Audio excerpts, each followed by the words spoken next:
Bom, então vamos dar continuidade à minha série de leitura comentada do livro Ação, Tempo e Conhecimento, que eu comecei a fazer no final do ano, barra começo desse ano, mas acabei não terminando por alguns motivos, enfim, tive alguns problemas com o celular, tive que comprar um novo aparelho, então, né, acabou atrasando as coisas, então vamos retomar essa leitura comentada. Dessa vez eu vou falar sobre o capítulo 1, a questão do conhecimento, que será o assunto desse vídeo. Sem mais delongas, roda a vinheta.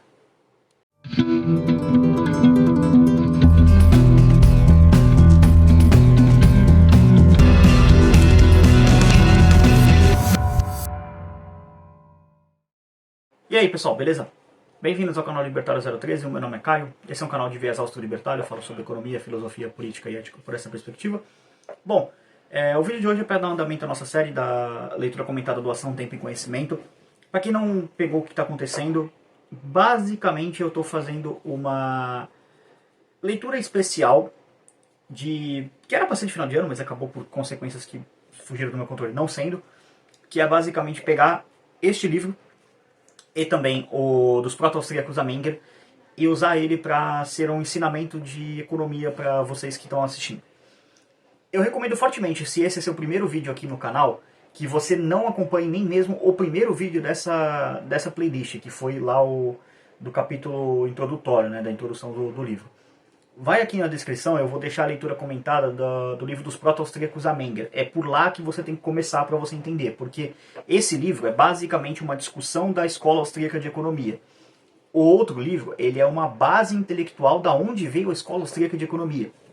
Então, para você entender melhor os aspectos desse vídeo, dessa série, é melhor você ver a primeira. Então, eu vou deixar aqui na descrição para você a playlist dessa leitura comentada e dessa aqui também, para facilitar quando você voltar e for pegar. Vou deixar por padrão nas duas, porque é importante você seguir a ordem certinha do que foi gravado, porque senão você vai ficar perdido. Se você quiser continuar, aí é por sua conta e risco, mas fortemente recomendo que não faça isso. O que é meio estranho, alguém dizendo pra você não assistir um vídeo, mas enfim, um youtuber dizendo pra você não assistir o vídeo. Mas é a recomendação aqui, porque tem que ser feito tudo da maneira correta. Esse capítulo aqui, ele vai abordar a questão do conhecimento, que é uma teoria do Hayek, que é uma das formas que o socialismo foi refutado. Tá? Você tem a via hayekiana, que refutou pela questão do conhecimento, que o argumento dele é que não é possível um ser humano conceber todas as informações do mercado, então por isso que o socialismo é impossível. E você tem a via do Mises, que é da questão do cálculo econômico. Não vou discutir a questão do Mises, eu vou fazer a leitura comentada um dia aqui no canal do Cálculo Econômico em uma Comunidade Socialista, vai vir para a grade do canal em algum momento, mas por hora vamos se atentar à questão do Hayek aqui. Lembrando, esse livro é do professor Ubiratan Jorge Orio, é um economista brasileiro, liberal, ele não é libertário, ele é um liberal hayekiano, mas isso não realmente importa muito. Agradeço ao professor por ter escrito esse livro e também o outro.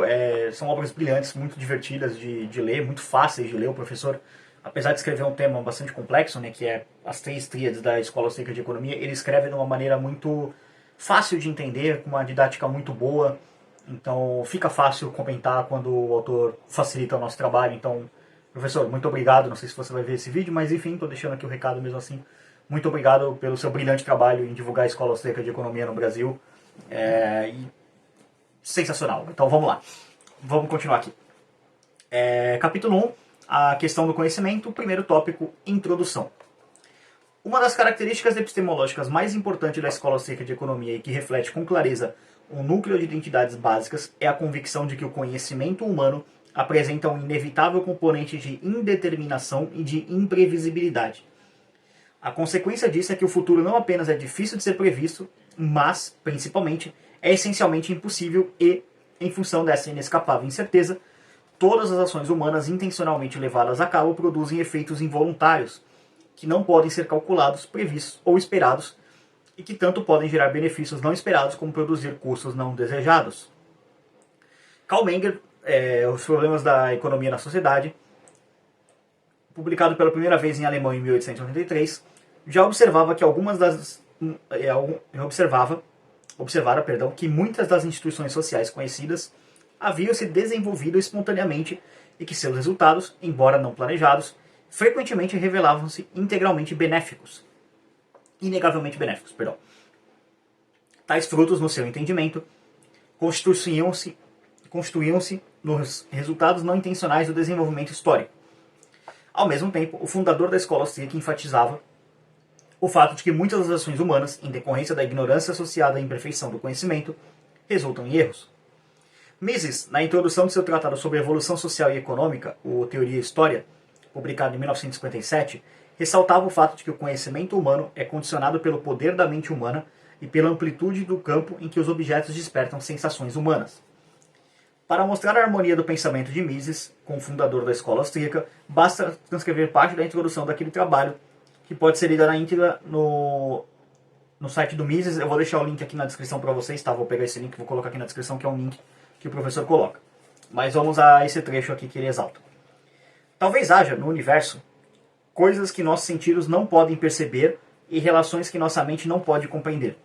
Também podem existir fora da órbita daquilo que chamamos de universo, outros sistemas de coisas sobre as quais nada podemos aprender, pois, até o presente momento, nenhum vestígio de sua existência penetrou nossa esfera de ação, de modo a poder modificar nossas sensações.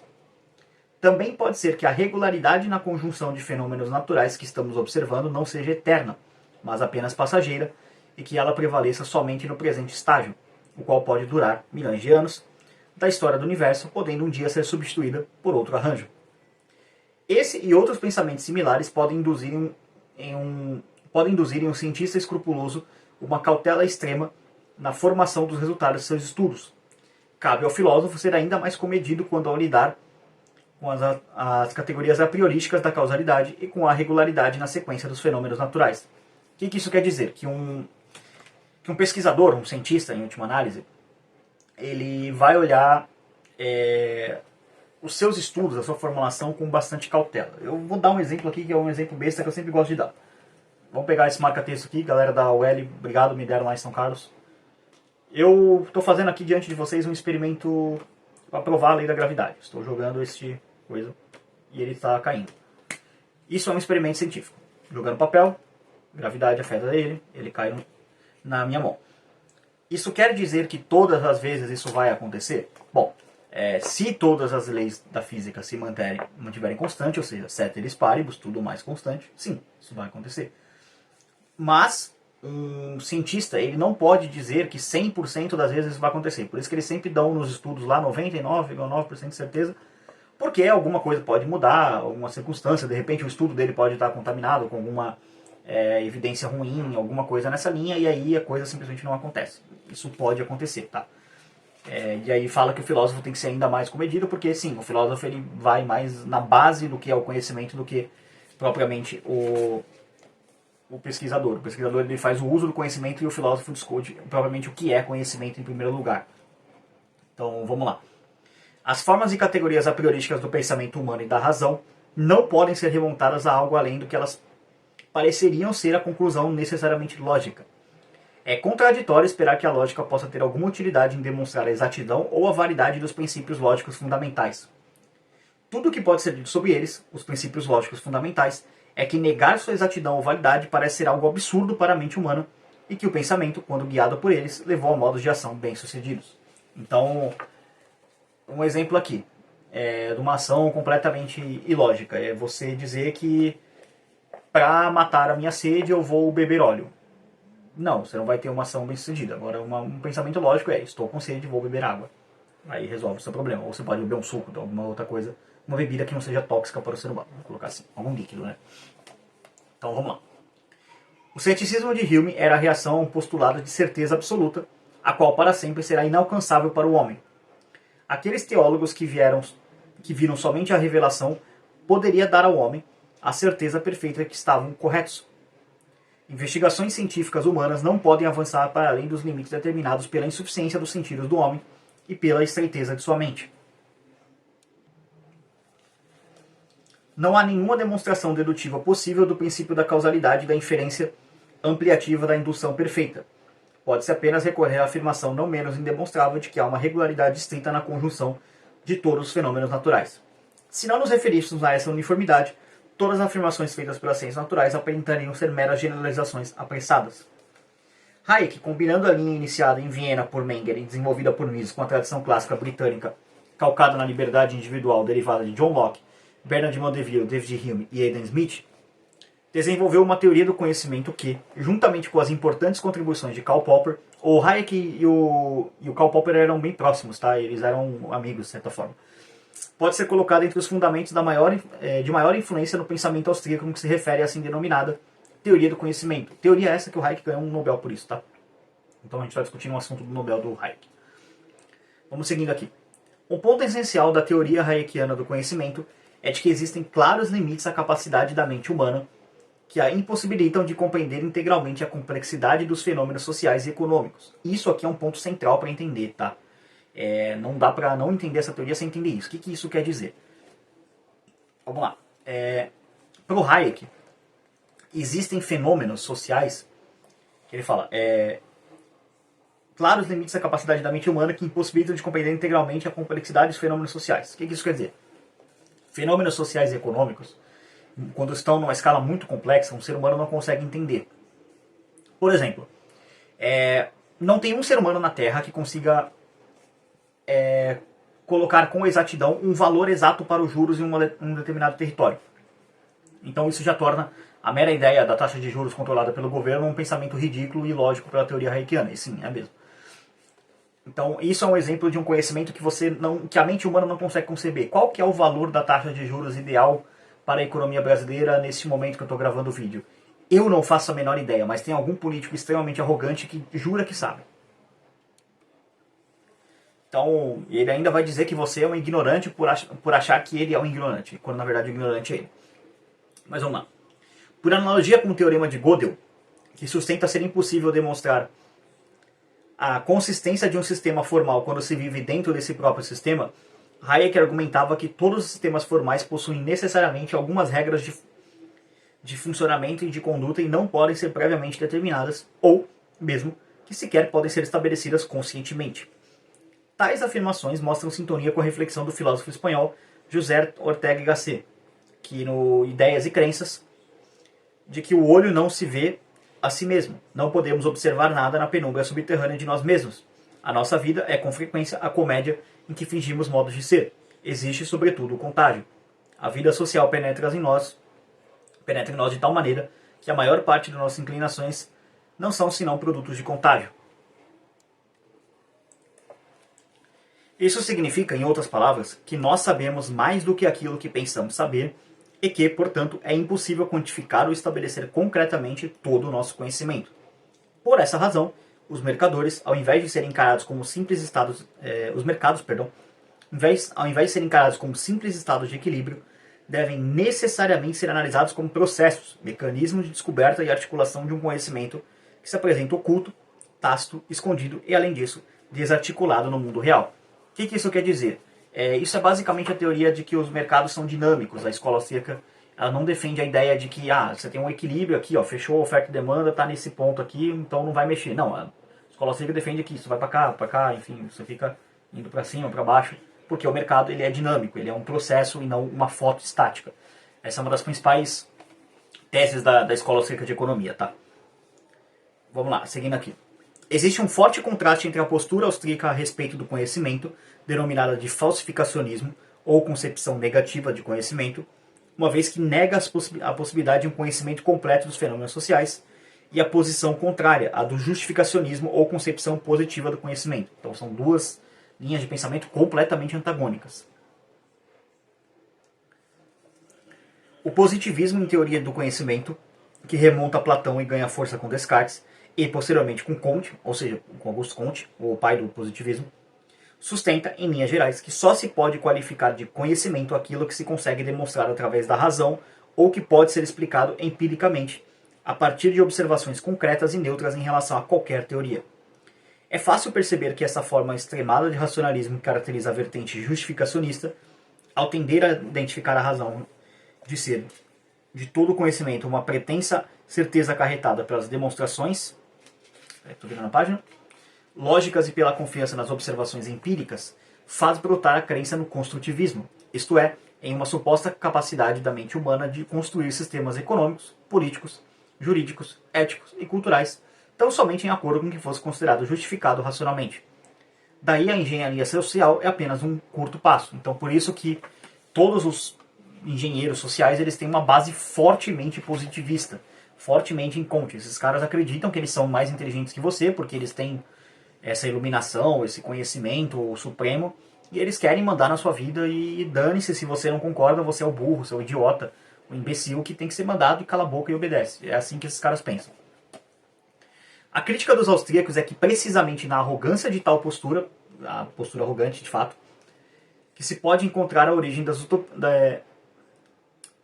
na arrogância de tal postura que se pode encontrar a origem das utopias, desde aquelas mais extremadas, como a que caracterizou o ideal socialista, até as mais brandas, mas nem por isso menos insensatas, como, por exemplo, a crença dos keynesianos, de que os economistas do governo, conhecendo melhor do que os demais cidadãos o que é melhor e o que é pior para todos, podem e devem intervir no sistema de preços e no processo de mercado, com o objetivo de corrigir falhas e gerar crescimento econômico.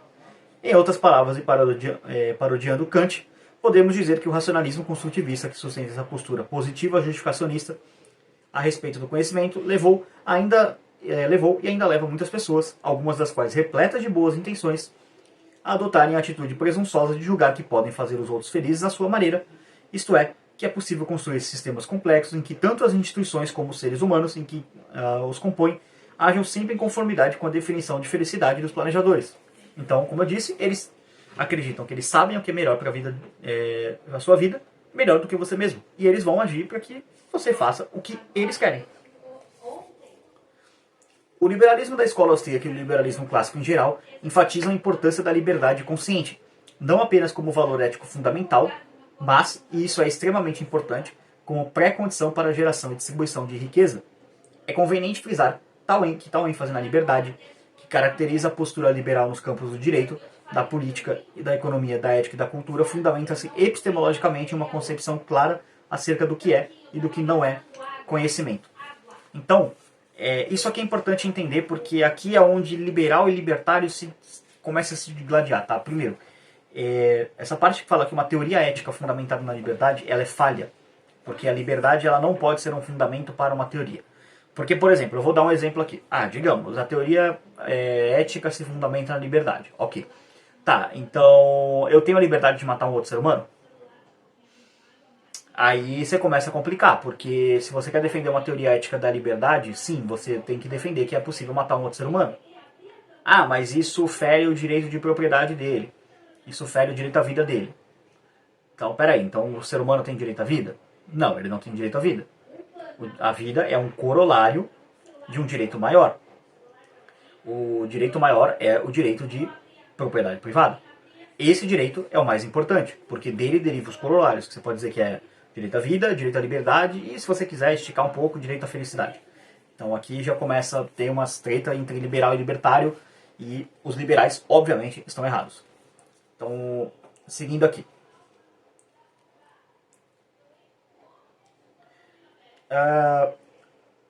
Política, economia, da ética e da cultura fundamenta-se epistemologicamente em uma concepção clara acerca do que é, do que não é conhecimento. A rigor, a teoria austríaca do conhecimento possui 4 traços bem característicos. O primeiro enfatiza os limites que existem à razão. O segundo nega a possibilidade de justificação das teorias como verdades. Isto é, repudia o justificacionismo, preferindo adotar o falsificacionismo, que se baseia na existência e na importância da incerteza e da ignorância, que induzem ao erro. O terceiro reconhece uma inevitável dispersão e fragmentação do conhecimento, isto é, cada indivíduo dentro da sociedade detém apenas uma pequena fração do conhecimento total existente na sociedade. E o quarto nega a previsibilidade histórica, uma vez que a capacidade de previsão do curso futuro dos acontecimentos exigiria algo que está fora de nosso alcance, que é a própria capacidade de antever a evolução futura de nosso conhecimento. Ora, se não nos é possível alcançar uma fundamentação positiva para aquilo que julgamos ser o nosso conhecimento, tudo que nos resta é a tentativa de livrar-nos dos erros e das falsas hipóteses ou crenças. Isto é, resta-nos a postura humilde de reconhecer que, do ponto de vista da teoria do conhecimento, não devemos nos atrever a ir além do método dedutivo que caracteriza o falsificacionismo, negativismo. Em primazia da negatividade epistemológica, esta primazia da negatividade epistemológica que caracteriza o pensamento austríaco, isto é, essa postura anti-justificacionista e, portanto, falsificacionista, é transferir então da esfera teórica para o terreno das relações sociais, vale dizer, da política, do direito, da economia e da sociologia.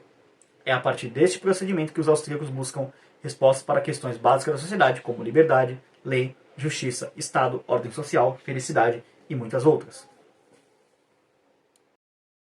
Bom, com isso vamos dar andamento aqui à leitura no tópico 2, que se chama Características Gerais do Conhecimento.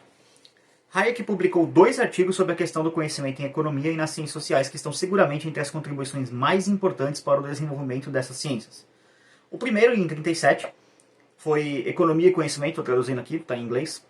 E o segundo, o mais conhecido, O Uso do Conhecimento da Sociedade, de 1945.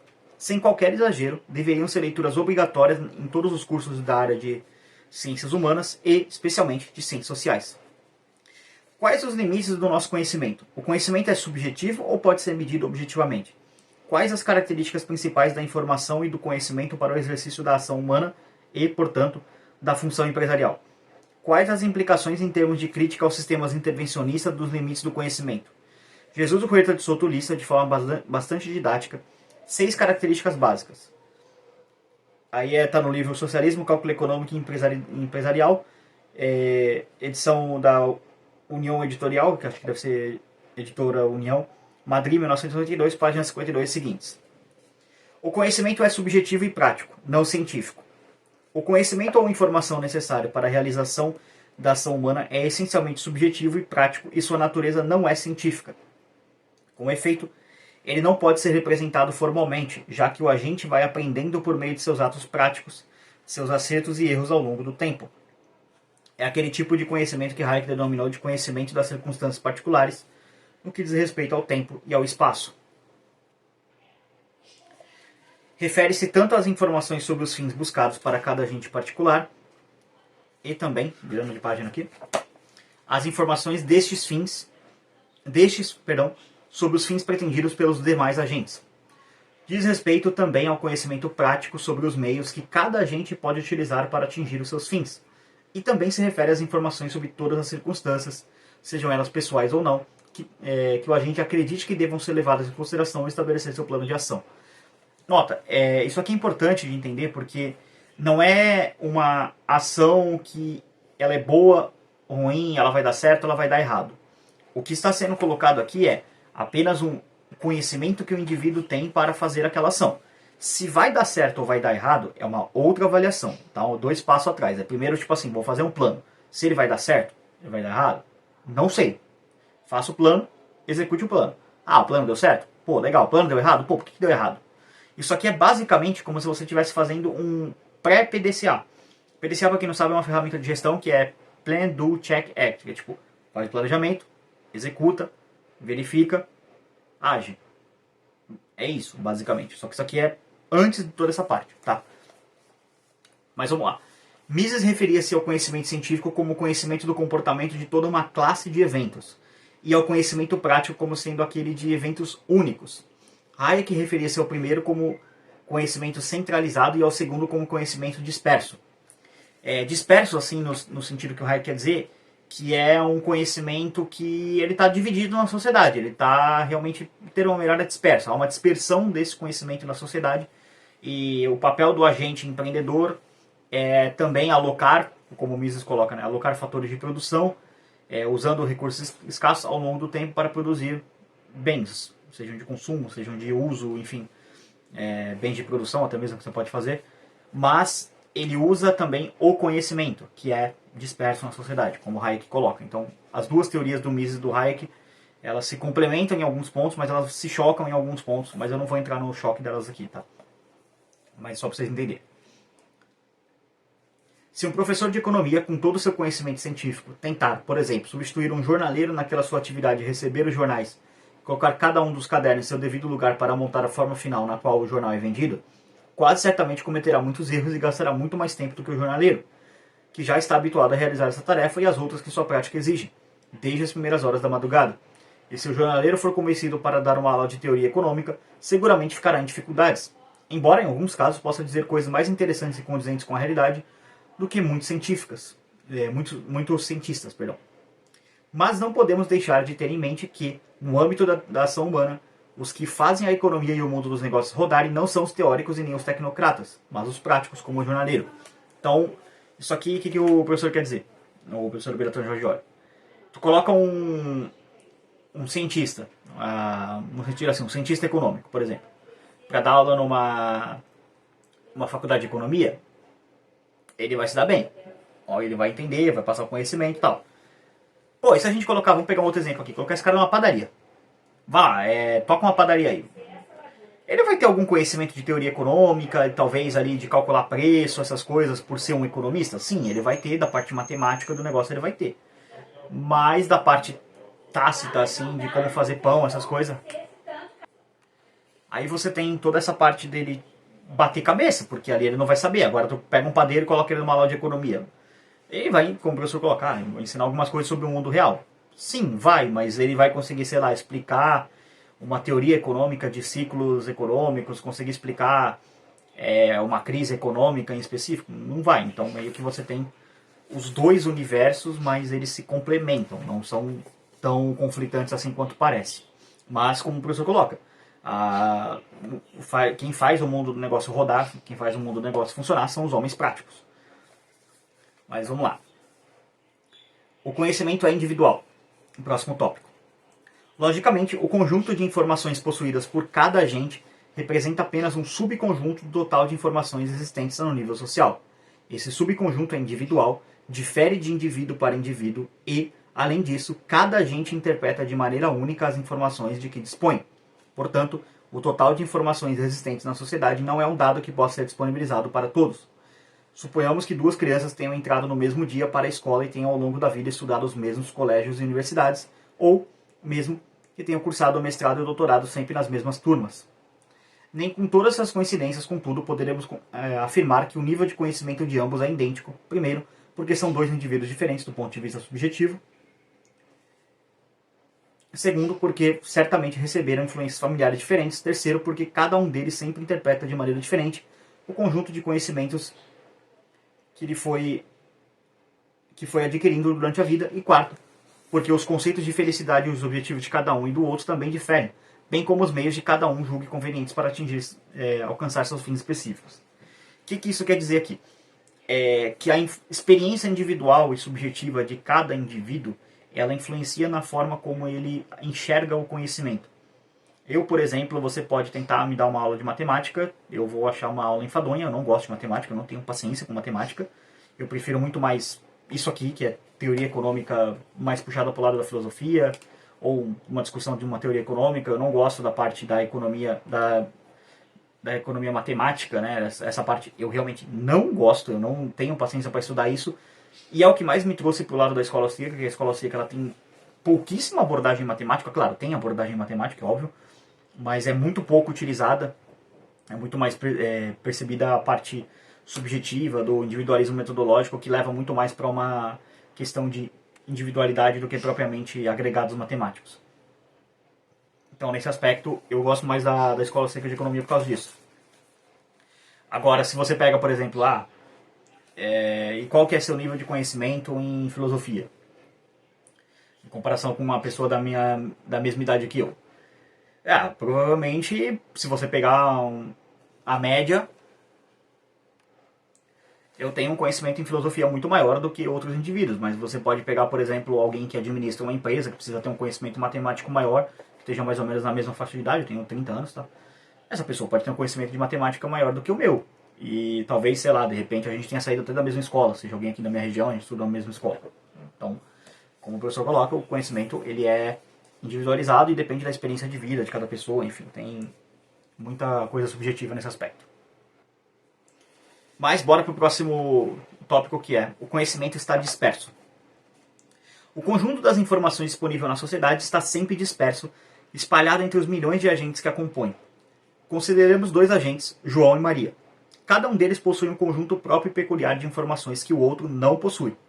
Ora, um observador externo, por exemplo, um terceiro agente, pode afirmar com razão que existe um conhecimento que ele, como observador, não tem e que se encontra disperso entre João e Maria, significando com isso que João detém uma parte dele e a Maria a outra parte. Há casos em que, para alcançar determinado fim, o agente necessita apenas de seu conjunto pessoal de informações, sem necessidade de ter que relacionar-se com outros agentes. Mas esses casos são minoria no mundo real, em que a maior parte das ações envolve uma complexidade muito maior. O que isso quer dizer? Vamos dar um exemplo aqui. Digamos que um indivíduo ele seja plenamente capaz de produzir todas as ferramentas para produzir este pente de cabelo. Estou dando ele aqui como exemplo. Ele consegue pegar, sei lá, ele não é de madeira, ele é de plástico, então ele consegue produzir o plástico, ele consegue produzir todos os insumos necessários para fazer, até a tinta aqui, fazer esse detalhe aqui, que não dá para ver aqui, mas tem um detalhezinho que é em relevo. Ele consegue fazer tudo desse treco aqui. E ele é autossuficiente. Então ele não precisa de nenhum conhecimento. Todo o conhecimento que ele tem para produzir esse bem já está nele. Ele não precisa de outros agentes. Mas, como o professor coloca, isso é minoria na sociedade. Porque, por exemplo, vamos dar um exemplo aqui. Vamos pegar um exemplo que eu sempre gosto de colocar. Um padeiro. Beleza. O padeiro, ele sabe fazer o pão. Mas ele sabe fazer o trigo? Não, então ele compra de quem sabe. Ele sabe fazer o piso que foi colocado na padaria para poder ficar com piso, para ficar bonitinho e tal? Não sabe. Então ele contratou um pedreiro, um azulejeiro ali, para fazer o serviço.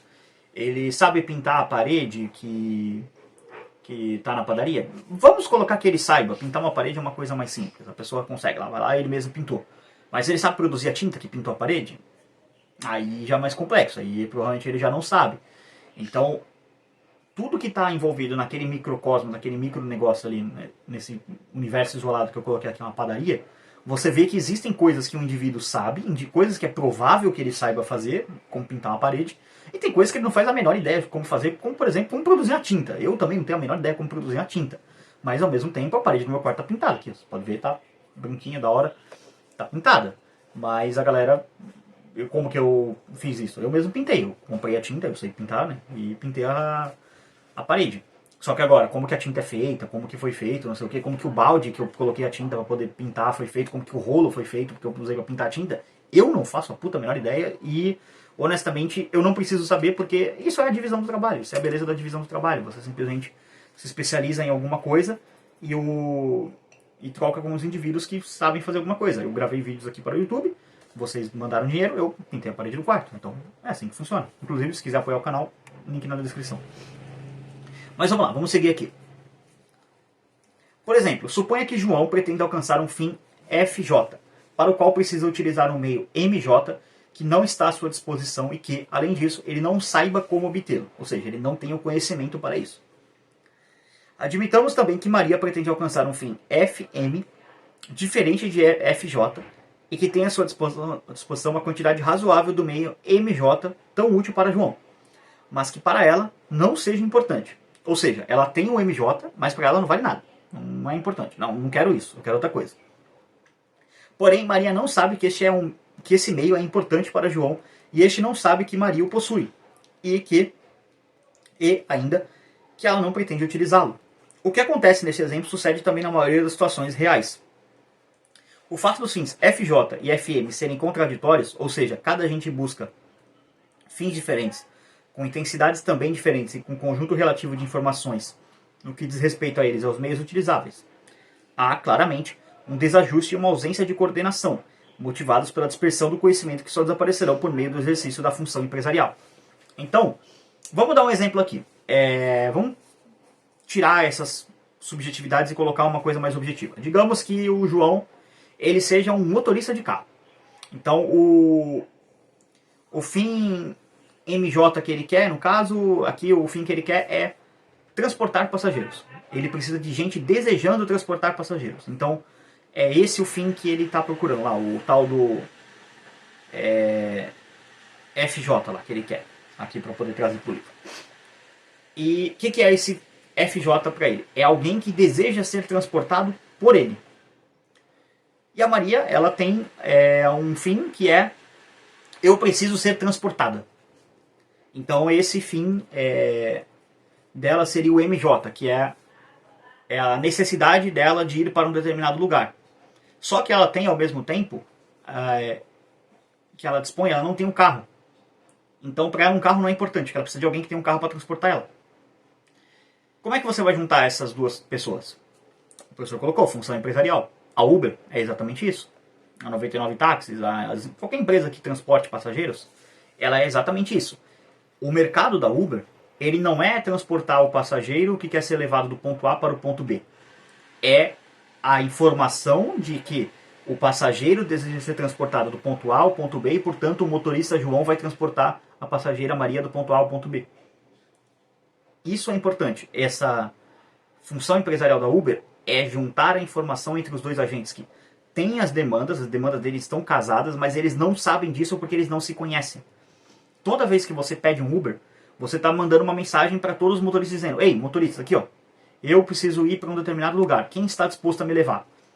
E aí a Uber, ela vai ser um meio de informação para passar essa informação para todos os motoristas dizendo: olha só, o Joãozinho ele está querendo ir para determinado lugar, alguém está disposto a levar o Joãozinho? E aí, sei lá, aparece o motorista Joaquim lá falando: ó, beleza, eu levo.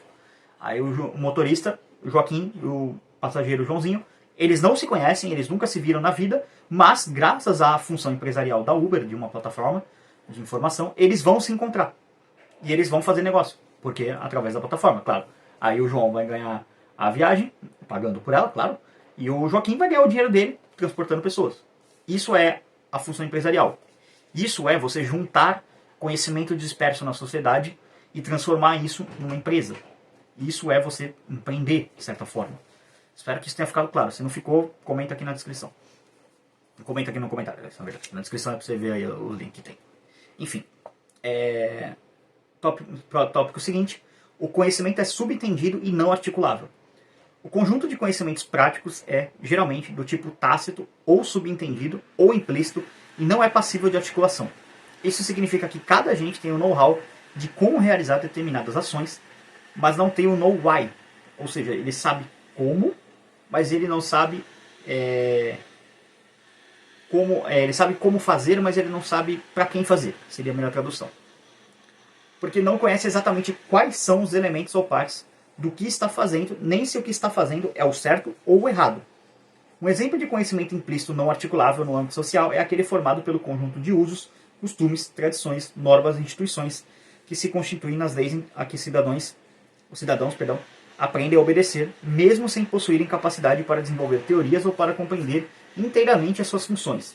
Outro exemplo é que, mesmo um economista que não possui conhecimentos teóricos de informática sabe perfeitamente que se apertar uma determinada tecla de seu computador, as letras que digitará serão maiúsculas, mas se alguém lhe perguntar por quê, ele não saberá responder. Isso significa que cada agente possui informações próprias, mas que também se utiliza de informações de outros agentes em suas ações. É o que eu coloquei lá, o professor colocando em outras palavras. O exemplo que eu dei. Padaria, você sabe fazer pão, mas você não sabe colocar piso no chão. Você não sabe pintar uma parede, mas você não sabe fazer a tinta que você colocou na sua parede. Então, você é um agente que usa uma informação e usa a informação de outros agentes que sabem dessa informação e provavelmente não sabem. O cara que faz a pintura na parede, a tinta que você colocou na parede, provavelmente ele não faz a menor ideia como produzir pão. Mas, de repente, ele pode aparecer na sua padaria e comprar pão de você. E ser o cara que produziu a tinta que você colocou na parede. Tá tudo certo. É assim que o mercado funciona. Você, indivíduo, se especializa em alguma coisa. Eu, por exemplo, me especializei em gravar vídeos. No sentido assim, não estou dizendo que eu sou muito, muito, muito bom em gravar vídeos. Estou dizendo que assim, que é o que eu faço. E você, sei lá, trabalha como enfermeiro, como médico, como advogado, como juiz, como qualquer coisa aí que você quiser. Qualquer que seja a sua profissão, sei lá, de repente pedreiro, instalador de ar-condicionado, eletricista, enfim, não importa realmente a profissão de você que está vendo o vídeo, mas com alguma coisa você trabalha e você usa o seu trabalho para receber dinheiro por isso, é remunerado por ele, e trocar com indivíduos o resultado do trabalho deles através de moeda. Você chega no mercado e você compra arroz, feijão, carne, essas coisas para você comer, porque você não sabe produzir arroz, feijão, carne, essas coisas, mas você sabe, por exemplo, sei lá, trabalhar com parte elétrica, trabalhar com médico, curando as pessoas, entendeu? Então é assim que o mercado funciona. Você se especializa numa determinada coisa e você oferece aquela coisa no mercado, as pessoas lhe pagam por isso e você troca com outras pessoas que se especializaram em coisas diferentes da que você e paga elas e elas pagam outras pessoas. Isso é o livre mercado. É isso que nós libertários, em última análise, defendemos, e quanto mais ininterrupto for esse processo de troca voluntária entre indivíduos, mais rica é uma sociedade. Então, se você coloca, digamos, um minarquistão aqui no Brasil, um Estado mínimo, o Estado só vai cuidar só de segurança, não vai cuidar nem de justiça, a justiça já foi privatizada, o Estado só tem a polícia.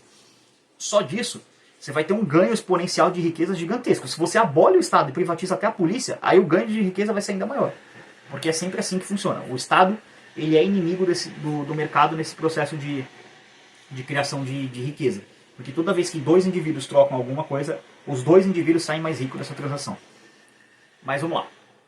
O conhecimento torna-se criativo por meio da função empresarial. Próximo tópico. A função empresarial não requer meios financeiros para ser exercida, ou seja, não pressupõe qualquer custo, apenas necessita de criatividade.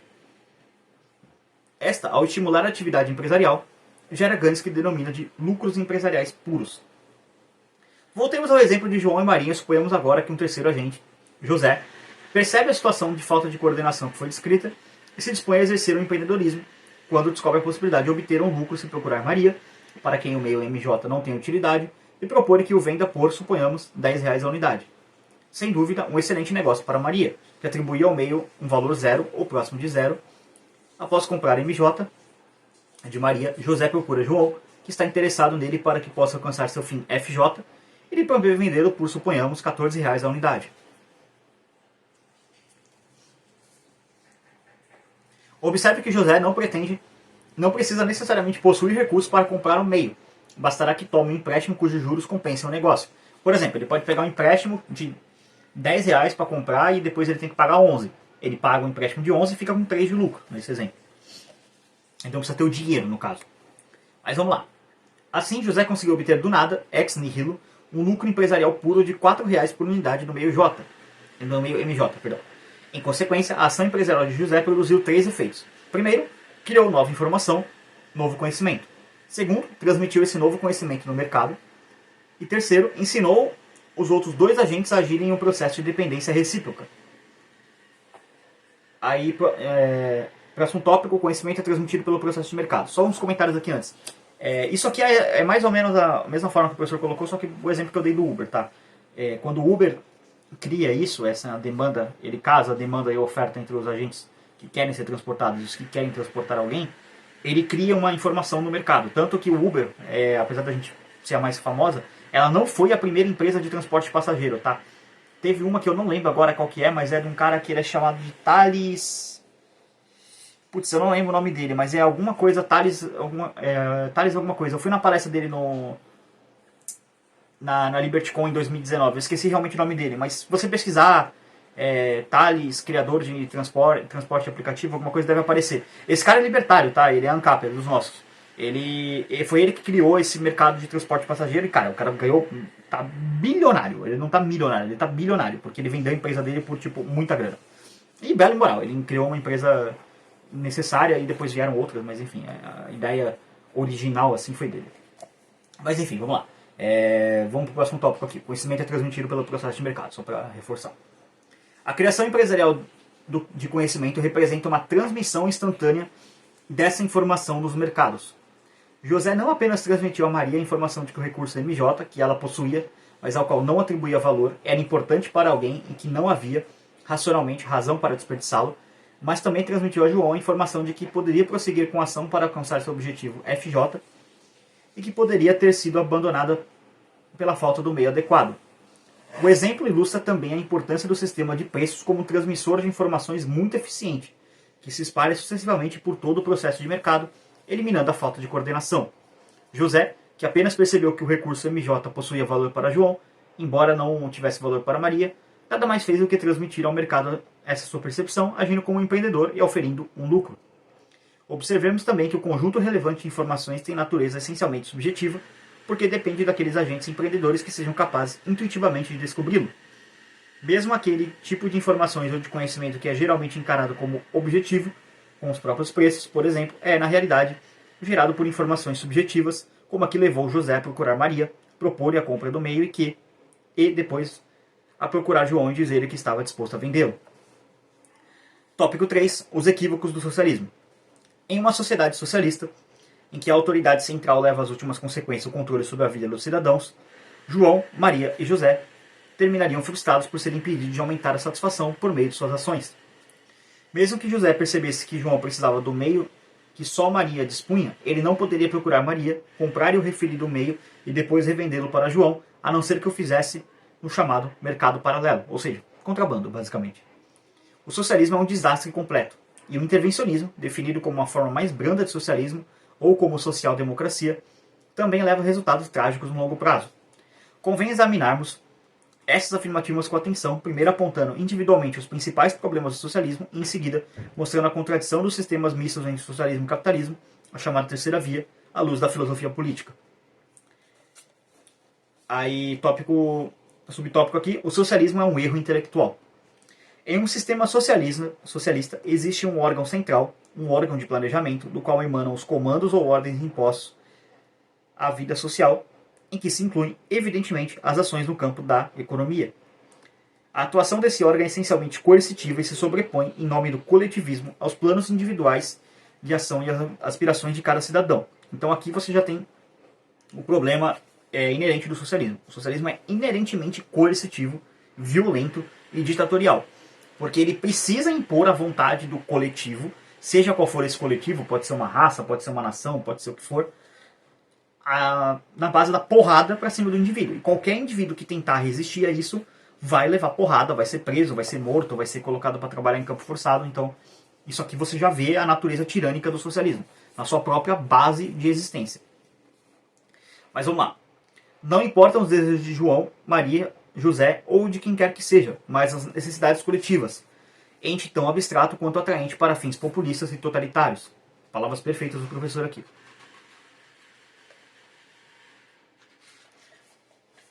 Mas vamos lá, vamos seguir. É evidente que um sistema de organização social e econômica fundamentado dessa forma é um enorme erro intelectual, pelo simples fato de que é impossível que o órgão central, ao qual cabe tomar a maioria das decisões, sobrepondo-se a decisões individuais, possa dispor de um conjunto de informações ou conhecimento suficiente para que seus comandos tenham efeitos coordenadores sobre um sistema social. Cada agente possui um conjunto de informações individual de natureza prática e não passível de articulação, que está sempre disperso e se apresenta oculto. Sendo assim, não é logicamente aceitável a suposição que esse conjunto, bem como os dos milhões dos outros indivíduos... Cara da tapioca passando, desculpa. Possa ser transmitido para o órgão central. As pessoas precisam trabalhar, né? Às vezes atrapalha o vídeo, mas enfim. Isso ocorre tanto porque o volume de informações é muito grande, como, principalmente, porque está disperso na mente dos habitantes da sociedade, sendo, portanto, impossível expressá-lo formalmente e transmiti-lo explicitamente ao órgão de controle. Ademais, sabemos que a informação importante para a vida em sociedade é criada e transmitida de uma forma implícita, descentralizada e dispersa, não conscientemente deliberada por ser uma ordem espontânea, um processo evolutivo que os agentes aprendem, mediante tentativas e erros, a disciplinar o seu comportamento em função dos comportamentos dos demais agentes, mas sem se darem conta disso. Esse conhecimento que vai sendo aperfeiçoado continuamente ao longo do tempo real é a condição inescapável para que possa ocorrer a necessária coordenação social entre as diferentes ações individuais. Em outras palavras, isso quer dizer que um sistema socialista não tem as condições mínimas para que se possa funcionar razoavelmente. O professor aqui foi muito sucinto na explicação. O que eu posso acrescentar aqui é o seguinte: o sistema socialista ele não deixa a individualidade de cada pessoa prevalecer. Ele precisa necessariamente suprimir o eu. E quem empreende, quem descobre coisas novas é sempre um indivíduo. Lógico, ele não vai ser o único produtor daquilo por um tempo, mas esse novo conhecimento que ele gera valor na sociedade, entendeu? Então é muito importante entender esse processo para melhorar a sociedade. O socialismo não deixa isso acontecer, então em última análise ele acaba destruindo a sociedade. Mas vamos lá. Mais ainda, sob um ponto de vista dinâmico, os agentes estão permanentemente criando ou descobrindo novas informações e conhecimentos, e é naturalmente impossível transmitir ao órgão central informações ou conhecimentos que estão por surgir ou surgindo, mas que ainda não existem efetivamente.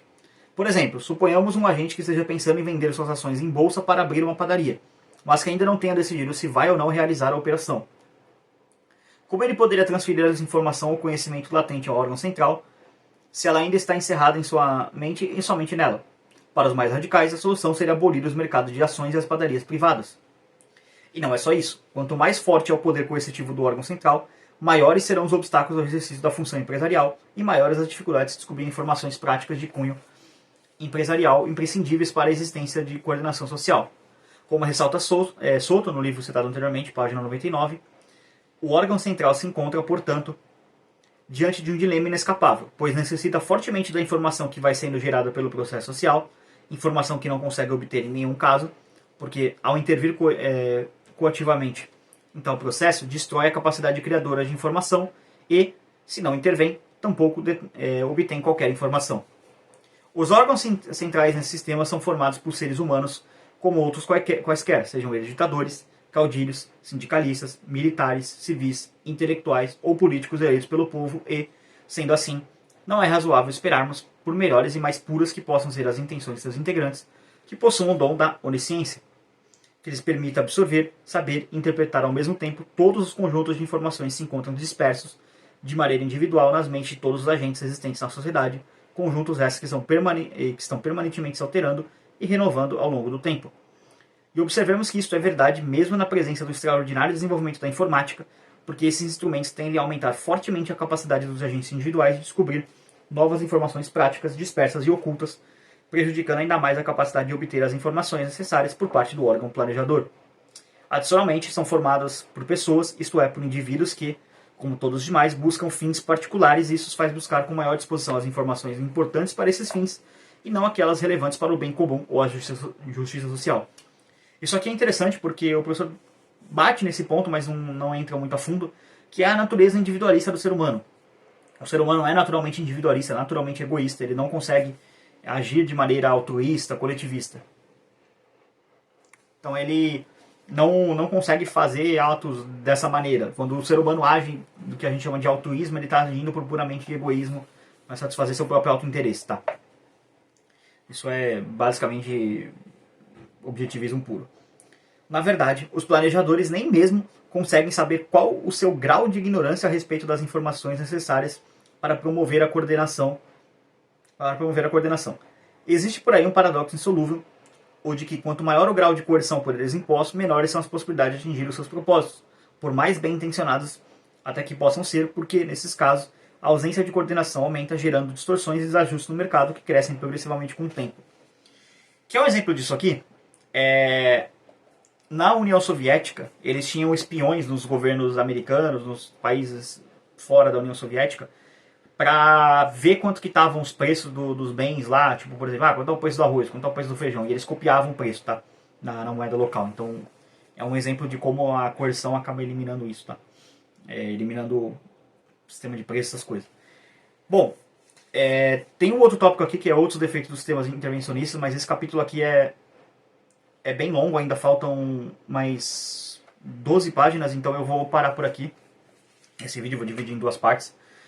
Agradeço a todo mundo que está assistindo a série. Estou retomando ela aqui, né? Como eu falei no começo do vídeo, era para ter sido a série de final de ano, mas acabou não acontecendo, então eu estou basicamente retomando ela agora. Se você está curtindo, se inscreve no canal, esse é seu primeiro vídeo aqui no canal, muito importante. Não esquece, aqui na descrição tem a playlist da leitura dos Protocírculos da Menger. É muito recomendável que você assista primeiro aquela. Se você assistiu esse vídeo isolado, volta lá e assiste. Tem também a playlist da leitura comentada do Ação, Tempo e Conhecimento. É um livro um pouquinho mais complexo, uma leitura um pouco mais desafiadora, então espero que vocês tenham gostado. Qualquer dúvida, os comentários estão abertos, podem comentar, falar, pô, Caio, não entendi isso aqui, me explica de novo. Me explica, não tem problema, é bom que você comenta, eu te explico, engaja o vídeo, melhora o vídeo. Na descrição também, como eu falei, além da playlist, tem os links para download do livro, para compra do livro, eu sempre deixo por padrão em todas as leituras comentadas. Você também vai encontrar os links para apoiar o canal financeiramente. Esse projeto de leitura comentada eu peço especialmente que vocês colaborem financeiramente com o canal, porque dá mais trabalho, são vídeos mais longos, precisa roteirizar, precisa comprar o livro, precisa ler o livro, saber mais ou menos o que tem que falar, então dá mais trabalho. Se você puder colaborar, você pode colaborar através de meios de criptomoeda, que são Bitcoin, Bitcoin Lightning ou Nano, ou você pode doar via Pix também, que é o contato.libertario013@gmail.com. Outra forma de colaborar com o canal também é contratando os parceiros do canal. Você pode contratar a Ana, que é a designer de thumbs, que ajuda aqui o canal fazendo as thumbs do canal, então toda a parte gráfica que você vê é ela quem faz. Se você quiser também contratar o Nathan do Make Easy English para aprender a falar inglês também, o contato dele está na descrição. Os dois são libertários, então ele só contrata libertários. Uma forma de promover negócio entre nós. Então agradeço a todo mundo que assistiu o vídeo. Por esse vídeo é isso. Tchau, tchau.